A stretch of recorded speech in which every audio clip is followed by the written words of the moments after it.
Amigos, sean bienvenidos a un episodio más de Cinerama 35, un programa hecho por y para amantes del cine. Ahora, en esta ocasión me gustaría presentarles a nuestros invitados, que son Brandon y Carlos. Muchas gracias por estar aquí acompañándonos. Y vamos a hablar acerca de un tema muy interesante, que son las road movies.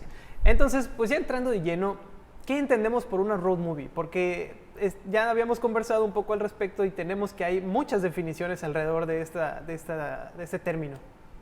Bueno, algunos dicen que es un género cinematográfico. Sin embargo, por lo que hemos estado platicando previo a esta conversación, creo que ya no nos atreveríamos a afirmar que el road movie es un género, sino que creo que hemos llegado a un consenso en el que es mencionaba Gardosa, una especie de esquema narrativo para contar historias, ¿no? Y es algo un poco extraño, porque todos conocemos los clásicos road movie, por ejemplo, la película animada de Disney de Goofy, ¿no? En el que un viaje en carretera marca el destino de las personas.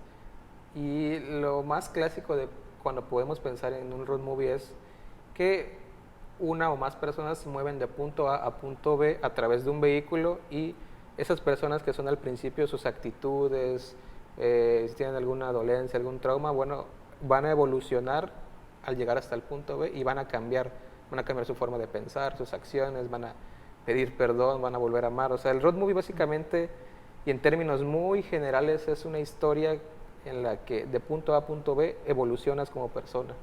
Claro, y en tu caso, Garduza, ¿qué dirías acerca del road movie? Sí, yo concuerdo con Brandon de que el road movie no lo catalogaría como un género, sino más bien como un esquema narrativo, como una columna vertebral dentro de un guión en el cual se puede trazar una historia. Creo que para discernir mejor estos conceptos hay que ubicar lo que son los elementos del road movie. Ya decía Brandon, es importante tomar en cuenta que para que sea un road movie tiene que tener un vehículo, un medio de transporte que puede ser un vehículo motorizado, puede ser incluso una bicicleta o una podadora, como en el caso de la película de David Lynch, A Straight Story. Puede ser cualquier medio, pero el vehículo es esencial porque es como un reflejo de la psique del protagonista. Antes de esta conversación yo tenía en mente el ejemplo tal vez de la Odisea de Homero, esta épica epopeya griega en donde Ulises viaja a través de su nave y hace lo que comentaba Brandon, viaja de punto A a punto B a punto C y tiene que regresar a Atenas. Pero nosotros como lectores, como espectador, no podemos imaginarnos todo este viaje del héroe sin que el regreso cuente con el medio de transporte, con la nave. Y sabemos que si el héroe llegara a perder esa nave, estaría como perdiendo una esencia de sí mismo. Fíjate que yo ahí podría añadir ciertos comentarios, en tanto que puedo decirte que el road movie, yo personalmente creo que no necesita de un vehículo como nosotros convencionalmente entendemos, un auto, una motocicleta, una podadora. Y se me venían a la cabeza otros ejemplos, ¿no? Que es también convencional, pero pienso, por ejemplo, en un caballo, ¿no? Pienso, saliéndonos un poquito del cine, pienso en un juego que se llama Red Dead Redemption, que pues básicamente es la historia de redención de un ex forajido. Entonces, a lo largo del juego, pues vas transicionando diferentes locaciones, pasas de Estados Unidos a México y pues experimentas diferentes locaciones, y el protagonista va atravesando por un proceso de crecimiento, un proceso de pues precisamente eso, redención de su persona. Y regresando al tema de las películas, pues pensaba en La carretera, en esta película que está basada en la novela de Cormac McCarthy, y pienso en el hombre como el propio vehículo, pienso en los dos protagonistas como el propio vehículo para transmitirle al espectador la sensación o el sentimiento de viaje, de desplazarse de un lugar a otro. Entonces, pues para los espectadores que no hayan visto la película, que se las recomendamos, pues en La carretera básicamente exploramos un mundo postapocalíptico luego de una serie de cataclismos naturales, y pues bueno, pues para los que ya la vieron, observamos a un padre y su hijo que van viajando, van haciendo un largo recorrido a lo largo de la carretera de gran parte de Estados Unidos. Y nosotros como espectadores pues los vemos a ellos transicionar, ¿no? Y vemos diferentes perspectivas, vemos diferentes puntos que pues parten de la idea de ver cómo la humanidad va decayendo a raíz de todos estos desastres naturales. Entonces, pues hablábamos de que estos dos van de un punto A a un punto B, de un punto B a un punto C, y avanzan, y en el punto A pues se encuentran con cierta conducta, ¿no?, que busca explorar el director, como por ejemplo la gente que ya no tiene que comer y recurre al canibalismo. Bueno, ya pasamos del punto B, los protagonistas se mueven y llegan al punto C, y en el punto C se encuentran a un grupo de personas que tienen esclavizados a otros y los utilizan para cosechar cierto alimento, y a través de ellos, pues bueno, observamos como otra faceta de la humanidad en decadencia, y así al punto C y al punto D, y a lo largo de este desplazamiento que hacen, pues vemos diferentes aristas, que es la humanidad llevada al extremo. Pero bueno, antes de que continuemos con el tema, amigos, nosotros tenemos que irnos a un pequeño corte promocional. Sin embargo, no se despeguen porque los vamos a dejar con nuestra sección de El ABC del cine, aquí en Cinerama 35. ¿Alguna vez te has preguntado cómo se filma una persecución de autos? Obviamente no todos los actores de Hollywood son conductores profesionales y saben hacer piruetas o derrapes espectaculares. Incluso las escenas en las que un personaje simplemente se pasea por la carretera o la ciudad en su automóvil. Es por eso que se han inventado ciertos trucos para grabar dentro de un auto y que no nos demos cuenta de las cámaras, cables y todo el equipo de producción que se necesita para lograr esta proeza. Hola, soy Abril Jiménez y sean bienvenidos a una nueva edición de su sección El ABC del cine, ya que el episodio de hoy se centra en un género cinematográfico en el que el uso de un vehículo es imprescindible para su narrativa. Es normal que al ver una road movie nos preguntemos cómo se logró grabar dentro de un auto, pues cuando se piensa en este medio de transporte tan cotidiano, se piensa en todo menos en cámaras. Así que mi tarea hoy es mostrarles cómo se logran mediante distintas técnicas este tipo de escenas.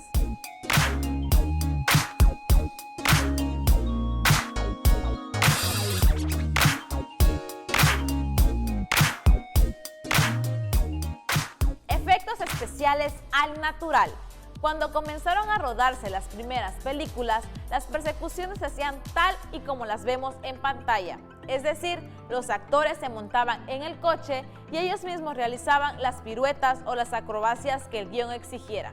Por supuesto, las medidas de seguridad con las que contaban eran mínimas y es por esto que muchos actores acababan heridos durante las grabaciones, lo que ahora llamamos low cost. Más adelante se empezaron a grabar estas escenas en un plató, donde el actor simplemente movía el volante con una proyección del escenario que se quisiese conseguir detrás suyo. La sensación de movimiento del coche es gracias a que la balanceaban delante de la cámara.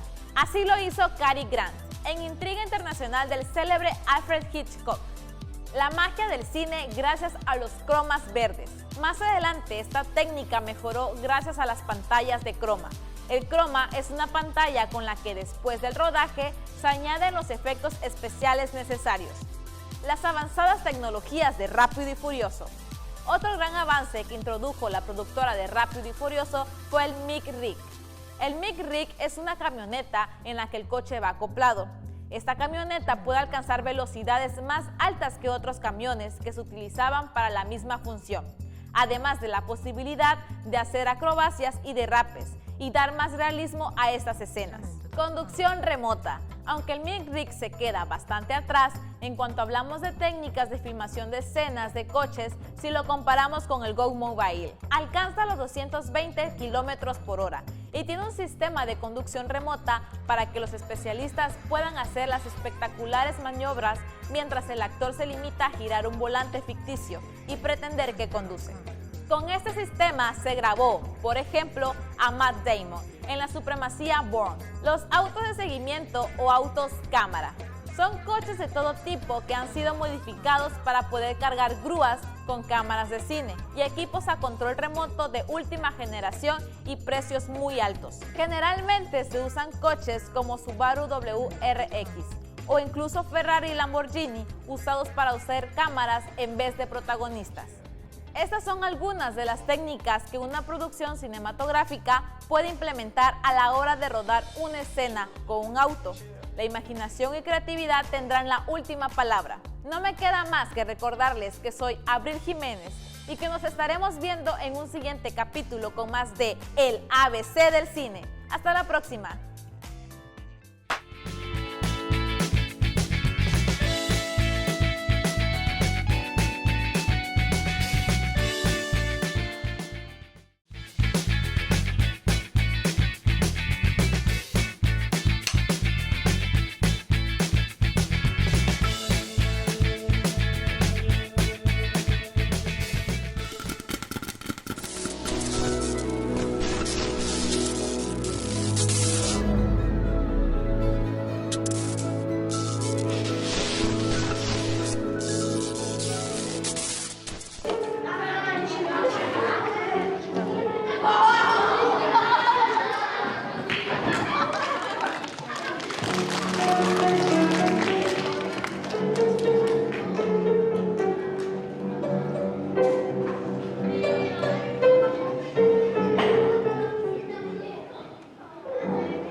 El cine es el arte de ver, de reír, de sentir, de volar.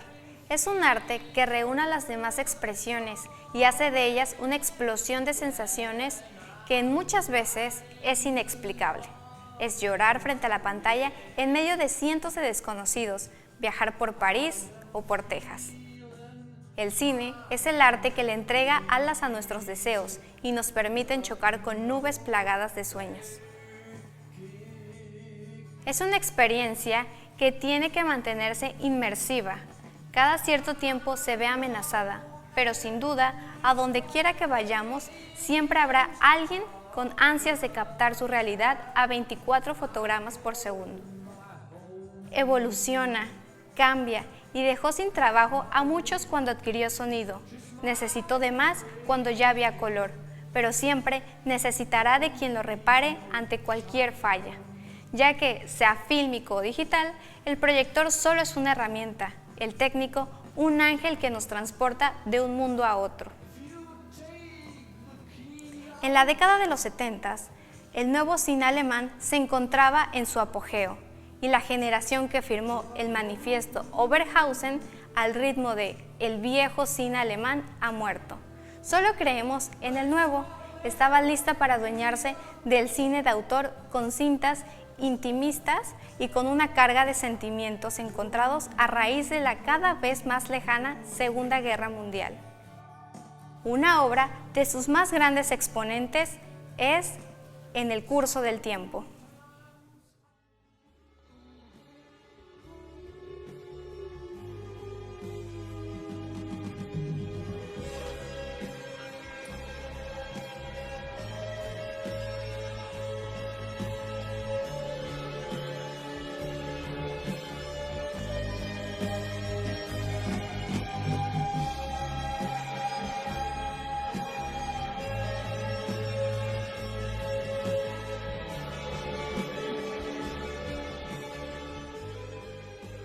Escrita y dirigida por Wim Wenders, esta cinta nos narra la relación que se establece entre un reparador de proyectores de cine y un hombre deprimido tras el colapso de su matrimonio durante un viaje por la frontera que separa las dos Alemanias. En un viaje lleno de introspección, Wenders nos ofrece una mirada melancólica apoyada en la excelente fotografía en blanco y negro de Robin Müller, plagada de momentos en los que el director parece reivindicar con cierta tristeza la pureza de la tantas veces maltratada imagen cinematográfica. Además, bellísimos planos de carretera acompañados de la maravillosa música de guitarra blues americana interpretada por Improv Sound Limited. Los silencios y sonidos ambientales hipnotizan a la vez que poco a poco va floreciendo la personalidad de los protagonistas. Por si fuera poco, este film forma parte de la trilogía de Road Movies de Wenders, conformada por las restantes Alicia en las ciudades y Falso movimiento, las cuales les recomendamos ampliamente. Yo soy Michelle Castillo y esto fue Entre Cruces.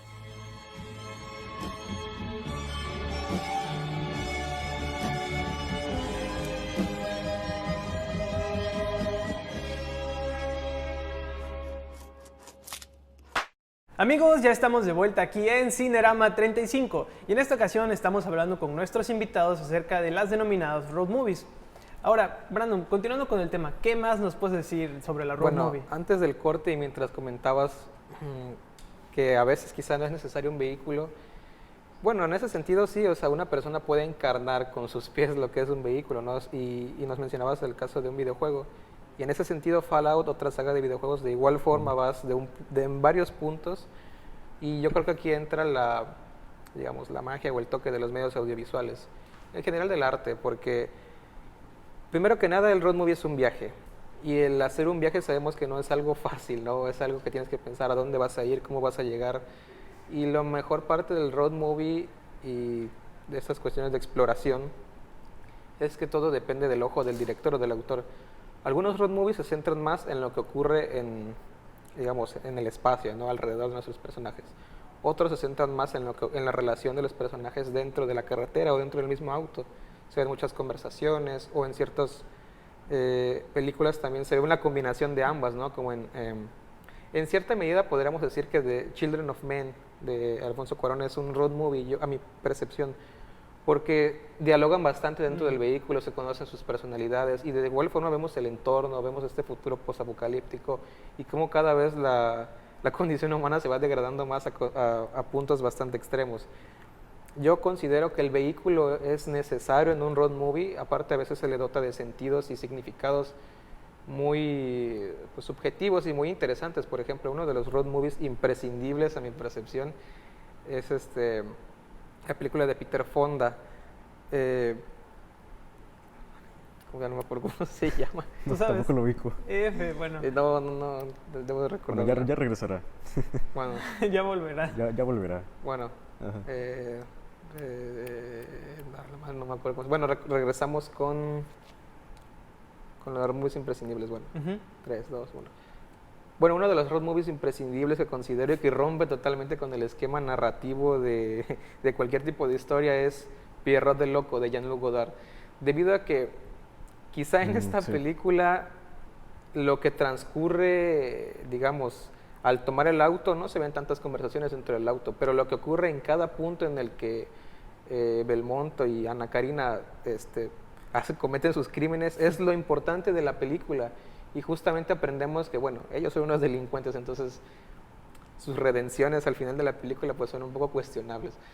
Pero lo que me refiero es que a lo largo de todo este metraje observamos cómo se van comportando, interactuando juntos y cómo su relación se va pues a veces estrechando y a veces alejándose más. Entonces en ese sentido el road movie y quizá el vehículo pierde un poco de peso, pero todas las vivencias a lo largo de la carretera y de las ciudades y pueblos que visitan creo que le dan ese toque y todo lo importante a nivel narrativo a la película. Sí, sabes, yo pienso que bajo esta conceptualización decíamos que el road movie no puede ser un género, sino Sí. más bien como un esquema narrativo. Y por eso pienso, ¿no?, que en ejemplos como Children of Men no son completamente road movies, pero comienzan como road movies. Y en el caso de Pierrot el Loco, yo sí creo que esa película es totalmente un road movie, aunque en algún momento del metraje se pierda el vehículo y los personajes anden por otros medios de transporte, o en este caso el mismo ser humano se vuelve o encarna un medio de transporte a través de sus propios pies. Teniendo en cuenta de que es un arquetipo tal vez del esquema más básico de una historia, lo planteaba Joseph Campbell, un teórico de la comunicación y la literatura, en un ensayo llamado El héroe de las mil caras. En este ensayo, él decía que en todas las historias hay un héroe, y el héroe emprende un viaje. Yo creo que el road movie es esa estructura, digamos, un poco lineal, de que los personajes tienen que partir, tienen que emprender una aventura, pero hay, digamos, paradas a través de ellas. En el caso de la película que comentabas de Alfonso Cuarón, no pienso que sea un road movie porque no importan tanto los pequeños destinos en los que paran como el objetivo final. En cambio, en Pierrot el Loco yo sí veo que Jean-Luc Godard tiene un interés por contarte o profundizar brevemente en esos pequeños espacios donde los personajes hacen paradas. Creo que esa es la esencia del road movie. Esas aventuras que no solo son el destino final, sino también las pequeñas vicisitudes que hay en el camino. En el camino. Y justamente esto se ve en uno de los road movies imprescindibles, que es Easy Rider, en donde toda la travesía en conjunto forma toda la gran historia que es. Pero uno de los puntos más importantes y reafirmando la importancia del vehículo es la motocicleta de cada uno de los dos. Debido a que en aquel entonces, en los locos años 60, tener un vehículo representaba la libertad. Y en ese sentido, justamente uno de los diálogos más importantes es que las personas ajenas a sus protagonistas les tienen miedo porque ellos representan la libertad. Ellos encima de sus motocicletas representan un día despertarte y quizá no tener una rutina, pero simplemente irte al otro lado del país, irte donde sea. Y yo creo que esa es la importancia de los vehículos. Claro, fíjate, ahorita que mencionaste la motocicleta, se me viene a la cabeza algo que creo que valdría la pena expandirlo a la hora de conversar, y es el hecho de el vehículo. Es decir, pienso en Easy Rider, ¿no? En la motocicleta, como un símbolo de la libertad, como un símbolo de disrupción social, de poder plantarte enfrente de la sociedad y decirle, no, yo no voy a seguir los convencionalismos que tú has ido estructurando, ¿no? Yo voy a tomar mi propio camino, voy a comprarme una Harley Davidson y me voy a ir a viajar con mis amigos, no, y voy a recorrer el mundo, por ejemplo. Entonces, ¿qué implica que esto se lleve a cabo en el cine? Se los pregunto a ustedes y después voy a hacer mi comentario. En el sentido de que estamos de acuerdo en que cuando haces este tipo de películas conlleva en muchas ocasiones un fin comercial de por medio. Pero bueno, antes de que lo comentemos, amigos, nosotros tenemos que irnos a un corte promocional y no se despeguen porque vamos a regresar con más de Cinerama 35.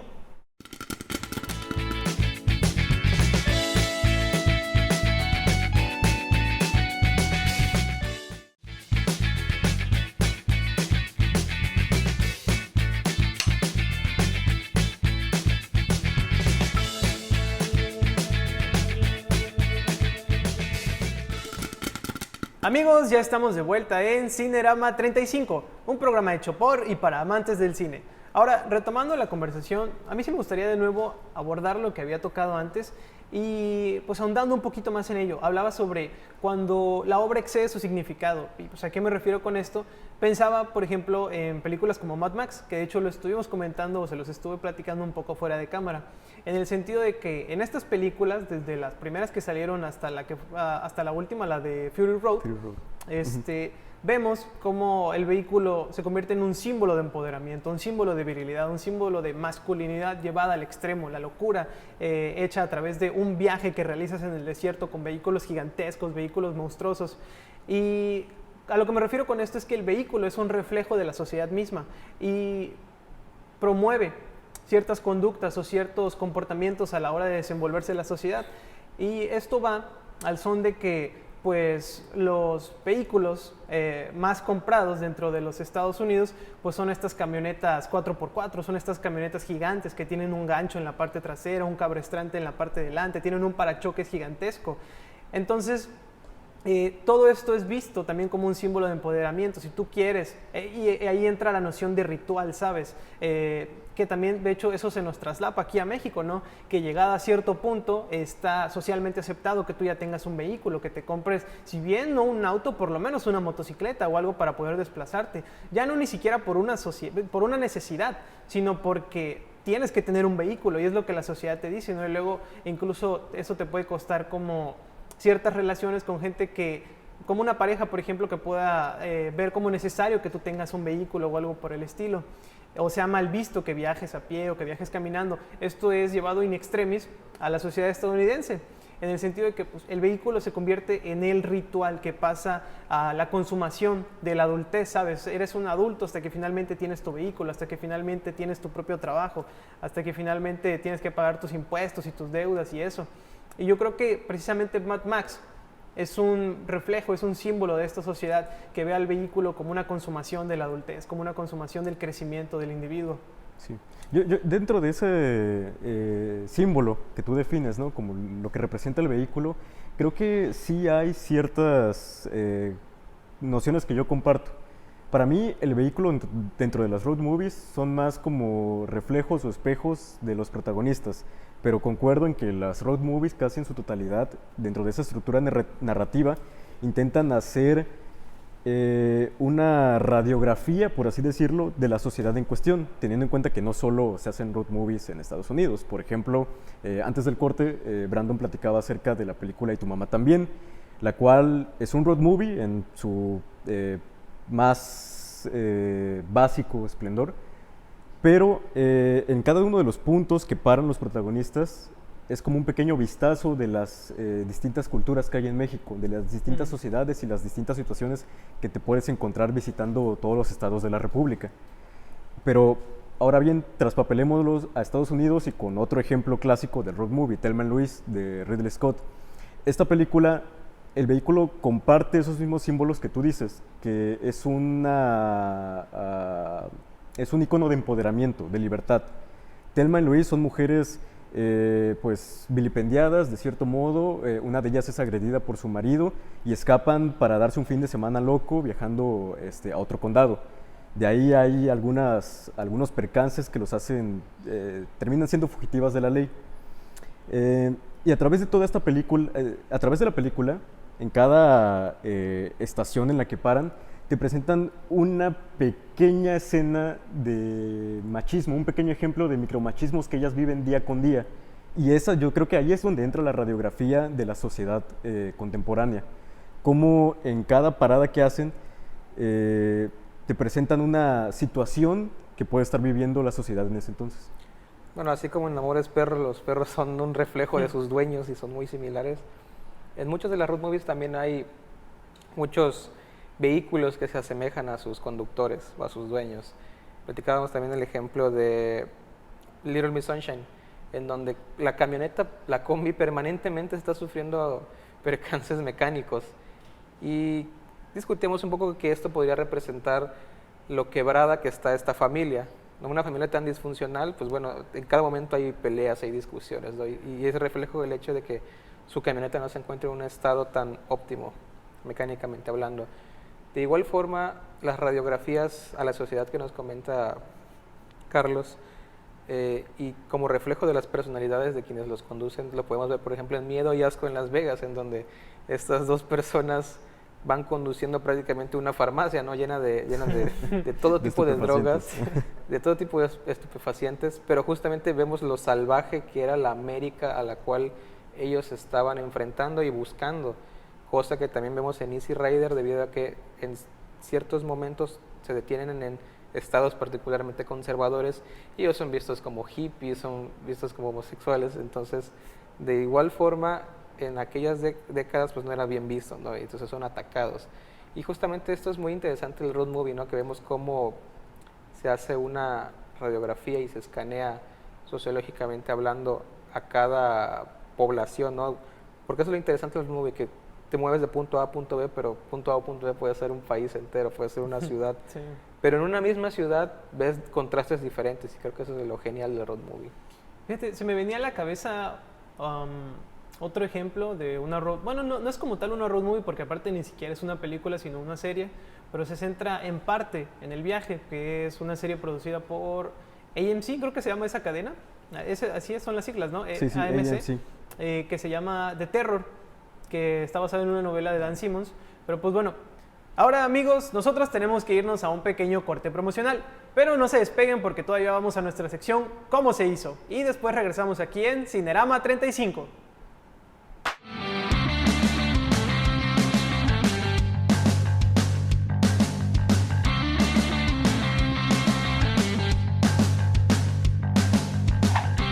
Hey, ¿cómo están, cinéfilos? Soy Carlos Garduza y les doy una vez más la bienvenida a ¿Cómo se hizo?, la sección del programa en donde hablamos sobre los secretos detrás de sus películas favoritas. En el episodio de hoy tenemos un estilo narrativo muy particular, carreteras, autos y mucha, pero mucha música.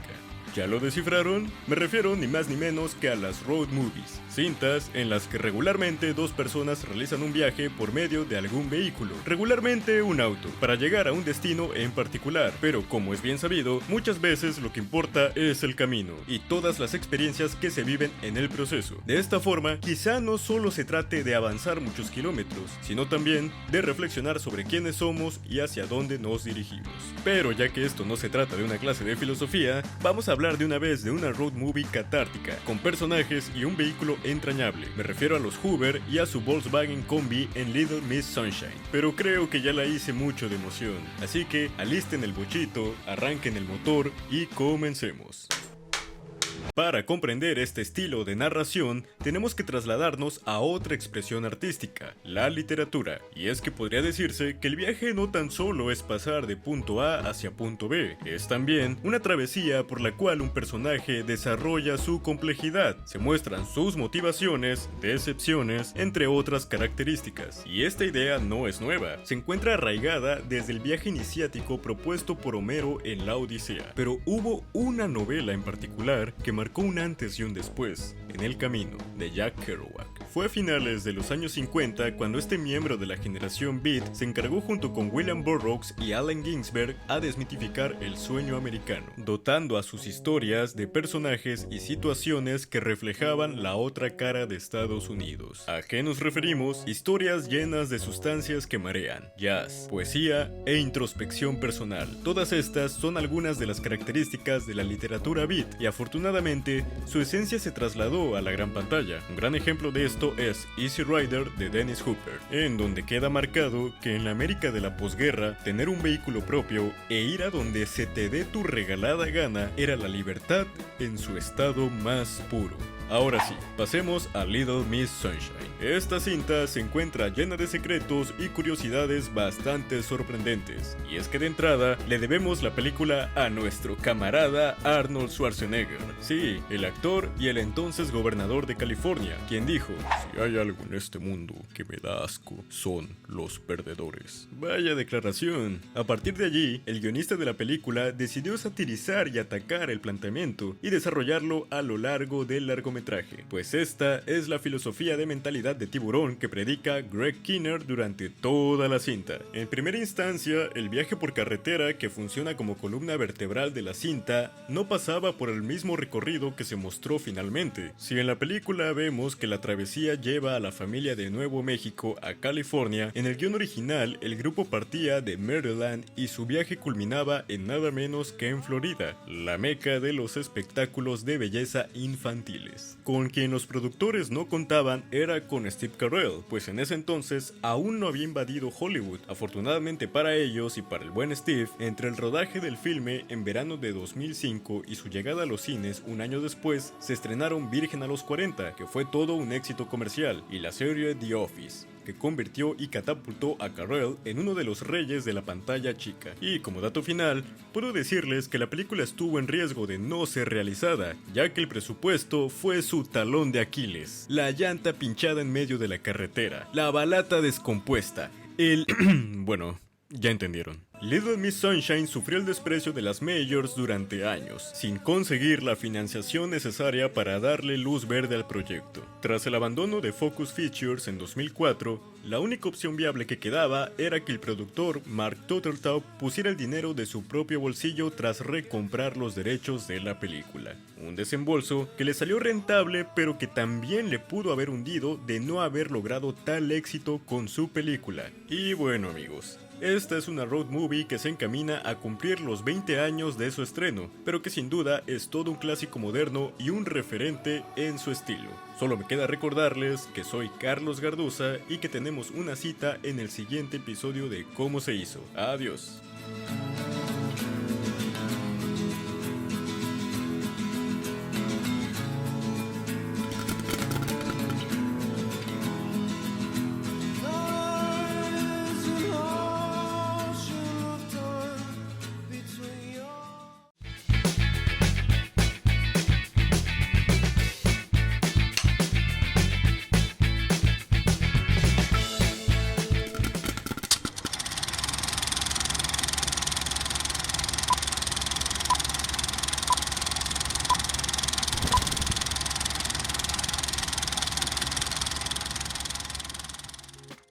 Hola, soy Saori Cruz y les doy la bienvenida a su sección Stream and Chill, en donde tenemos más que recomendaciones de películas.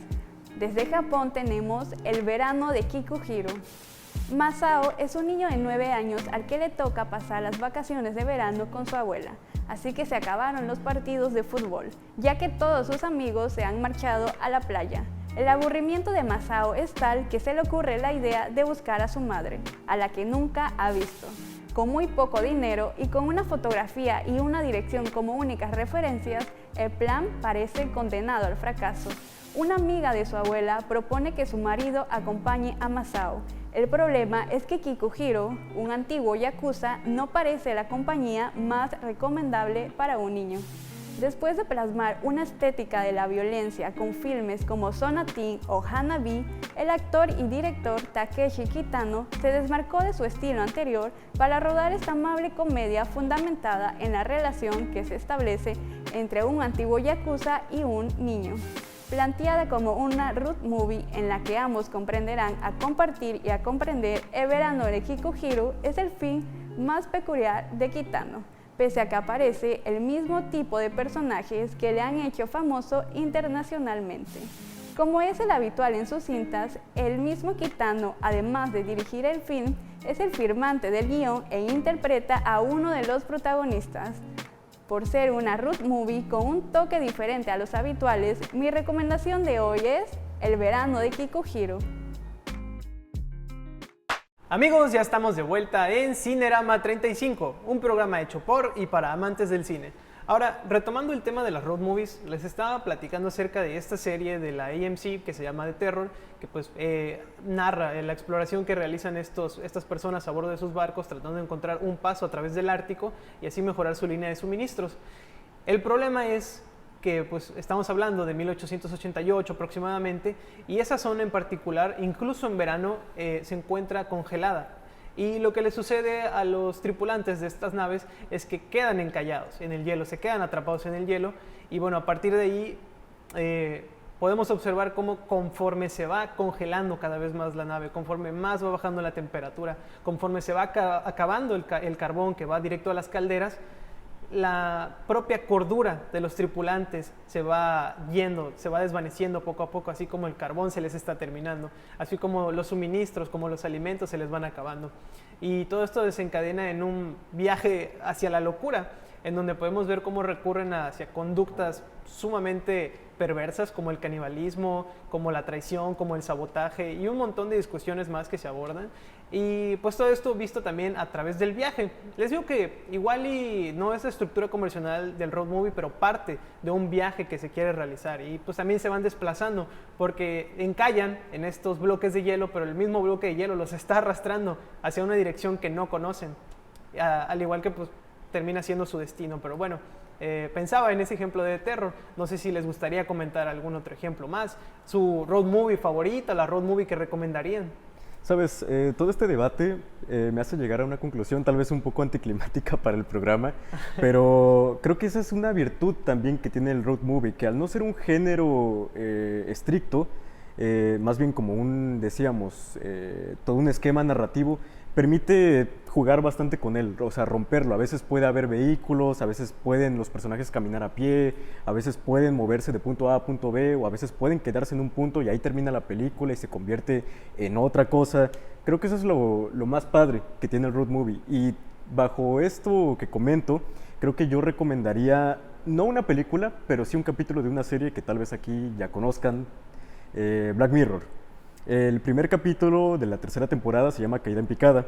En este capítulo te presentan una sociedad distópica de personas adictas a las redes sociales y aquí la parte interesante es que todas las personas en el mundo tienen como cierto puntaje en las redes sociales que los determina como si son buenos ciudadanos o son malos. Sospechosamente parecido a la China comunista. Pero sospechosamente parecido a China actualmente. Sí. Pero bueno, es gracias a ese puntaje que pueden acceder a ciertos servicios. Entonces, por distintos percances que sufre la protagonista, no puede acceder al avión y tiene que rentar un coche y luego el coche se le avería y tiene que viajar por otros medios. El caso es que conforme va avanzando en el capítulo va perdiendo puntaje dentro de esa escala social que hay. Y me gusta porque dentro del concepto del road movie varía demasiado. O sea, pasa de intentar viajar en avión a viajar en un coche barato, luego viaja en un tráiler, luego va a pie. O sea, hay distintos medios de transportes, pero aún así se cumplen los parámetros de ir de punto A a punto B, parar en C y regresar en D.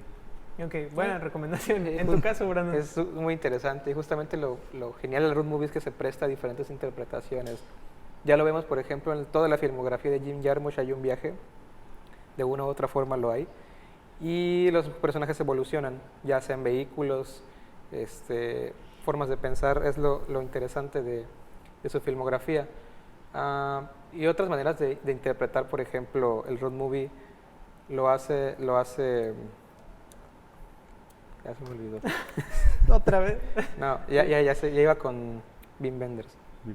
3, 2, Y otro de los genios del road movie, no nada más Jane Jarmusch, es el director alemán Wim Wenders, en los que, por ejemplo, incluso tiene una trilogía denominada como la Road Movies Trilogy. Ahí está París, Texas, ¿no? Que es, no, París, Texas es una película después, pero lo genial de Wim Wenders es que se dedicó en algún tiempo a dotar a sus historias de viajes en la carretera de una manera tan nostálgica, en las que, bueno, yo mencionaba una trilogía, pero ya que agregaste París, Texas, la agregaré también, porque recomiendo ver 4 películas de Wim Wenders, que son Alicia en las ciudades, una radiografía desde América hasta Europa en los años 70, Falso movimiento, Los Reyes del Camino y desde luego París, Texas. Son 4 películas, a mi parecer, de la buena época de Wim Wenders, en las que narrativamente proponía bastante y de una carga poética muy, muy interesante. Ok, pues bueno, yo para terminar, yo voy a concluir con un ejemplo más sencillo. Yo sí les recomiendo a ustedes, amigos, que vean Mad Max, que traten de ver películas en las que se involucre un viaje de por medio, pero traten de verla desde otra perspectiva para entender qué significan varios de los elementos que están puestos, ¿sabes?, dentro de estas películas. El hecho de que sea un caballo, el hecho de que sea un auto que se va degradando, se va destruyendo poco a poco, ¿no? Como hablamos de esta película familiar, que es ¿cómo se llama esta película donde va viajando? La película de Quieren volverme loco. Ah, sí. Esa película. Pues bueno, también hablábamos de que la destrucción del vehículo es un reflejo, ¿no? De la... Sí, la destrucción del egocentrismo del Exactamente, protagonista. y los conflictos familiares, bueno, familiares que está atravesando. Ajá, ese sujeto, sí. Está por ese lado esta película, ¿no? Está, como les digo, Mad Max. Mad Max se le puede sacar mucho. A través de Mad Max yo creo que podemos explicar muchas de las conductas que permean alrededor de la sociedad estadounidense, vista como una sociedad de consumo del vehículo.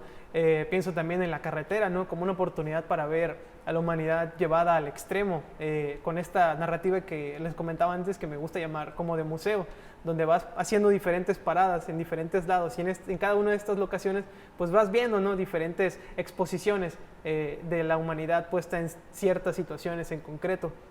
Y yo creo que me quedaría con esas 3 películas. También vean The Terror, es una serie. The Last of Us de una u otra forma. The Last of Us también podríamos clasificarla dentro de el road movie, porque pues viajan a caballo, viajan en un auto, viajan a pie, viajan incluso en balsas de madera a través del agua, ¿no?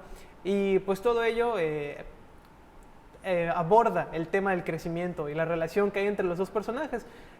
Y yo creo que aquí, pues, retomando lo que decía Garduza, que no tienes que seguir al pie de la letra los elementos del road movie, y a veces lo importante no es el vehículo en el que estés viajando o qué le está pasando al vehículo al momento, que en algunas películas pues sí lo es, pero por ejemplo pensaba en The Last of Us, ¿no? Y en este videojuego pues lo que importa es la relación, cómo se va estrechando poco a poco entre los dos personajes, independientemente del vehículo en el que se encuentren o por dónde estén pasando en ese preciso momento. O de igual forma reafirmar los lazos de amistad y conocer un poco el entorno. También lo hace la película de Alexei Balabanov, Brother, la segunda parte, en la que vemos muy curiosamente la interpretación satírica de un soviético llegando a América, ¿no? Con los traileros, con hamburguesas gigantes, viendo la Estatua de la Libertad de lejos. Pienso también en cierta medida que es un buen ejemplo de un road movie, aunque no sea catalogado literalmente como un road movie, sino como una película de acción. Pero vemos la sociedad norteamericana vista de los ojos de una persona soviética. Ok, perfecto. Entonces nos quedamos con que las road movies no son un género en sí, ¿no? Sí, ¿no? Es un poco creo que podemos estar de acuerdo en eso los erróneo. 3. Es más, me gusta el término de un esqueleto narrativo, ciertos elementos de los que tú te puedes apropiar para construir cierto tipo de historia o cierta forma para abordar lo que quieres contar, ¿no? Pero bueno, ¿ya? Ahora sí, bueno, voy a repetirlo. Pero bueno, amigos, a nosotros se nos ha terminado el tiempo aquí en Cinerama 35, y antes de despedirnos me gustaría agradecerle a nuestros invitados, tanto a Brandon como a Carlos. A ti por la Muchísimas invitación. gracias, estuvo muy buena la conversación. Y a ustedes, amigos, por habernos acompañado a lo largo del programa. Les recuerdo que nos estaremos viendo en próximos episodios y que pueden seguirnos en nuestras redes sociales. Yo soy José Ramón Hidalgo y esto fue Cinerama 35.